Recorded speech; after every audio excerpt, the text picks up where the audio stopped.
Hello, it's Hollie with IvyCoel Creations in the month of May's mini-series, No Pattern Paper. Today I'm doing an 8.5 by 8.5 layout of my niece and my daughter at the beach.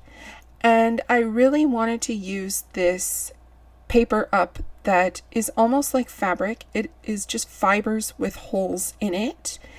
I'm also using the blue tissue paper to use as a subtle background. And I was going to put it all on cream or sand colored paper, but then I decided that I wanted to create more in the background, and so I switched to white. And I used the Distress Oxides, Tumble Glass, and Salty Ocean to create this polka dot pattern of rays. I wanted the colors to be offset and to really just look like they were randomly on there and not so uniform. I used the tissue paper as a background for this navy fiber paper and I wanted it to have a distressed edge too. So I used my funny scissors and I just pulled all the little fibrous bits away to give me that distressed look. And I'm using the Simple Vintage Coastal collection of ephemera from Simple Stories. And I just wanted this really classic, beautiful little layout just to showcase the photo of my two girls. Now, I have this beautiful palm leaf up in the corner, and I have a notebook paper to give the photo a bit of a border. And I decided to pop everything up. I wanted this page to be dimensional, so everything has dimension behind it. And I'm just using leftover scraps of fun foam, and I don't know, when I flip it over, you can see that I have one that said dinosaur. And so I just used it as the base. So I use up all my scraps, basically. I wanted to make it a little bit of an L shape, so that's why I chose to have the title offset and not directly underneath my photo, just to make it stretch a little bit across the page. I know a lot of people really love white space on their pages, but I'm not such a fan. I love color so much. I definitely use up the white space.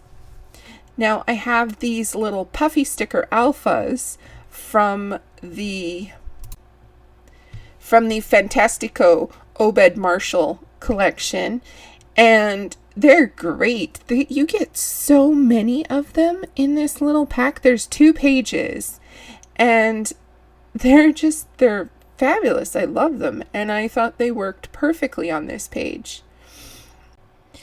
I decided that since I already had the sandpaper cut, that I would just cut my white layout down to create a border to go around my layout. And I fussed with it for a little bit. So this is just me adding it to the sand colored paper. My layout is an odd size. It's not 8.5, it's like 8 3/4 by 8 5/8. So that's why I'm flip-flopping the paper all over the place. I have an Art Alchemy metallic.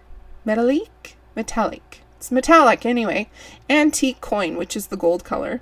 It's an acrylic paint, and I just watered it down. I wanted to do splatters, and I am bad at splatters. I can't do it for the life of me. I mean, I can, but then I make a bloody mess everywhere, and I didn't cover my photo, so of course I got gold on my photo. And I tried to use the paintbrush to make bigger splatters, and it wasn't working, so I used my palette knife. And then I decided that I had all of this paint left over and I didn't really want to waste it, so I started rubbing it all along the edges of the sand colored paper to give it a shiny, shimmery edge and just really glitz it up. Please check out the description box for all the lovely people who are playing along in this mini series. It's been so much fun, really pushing my creativity and expressing myself without using pattern paper, which is really hard for me. The close-ups and still shots are coming up next. Thank you so much for spending your time with me today. And if you're interested, please like, comment, and subscribe. I'd love to hear from you.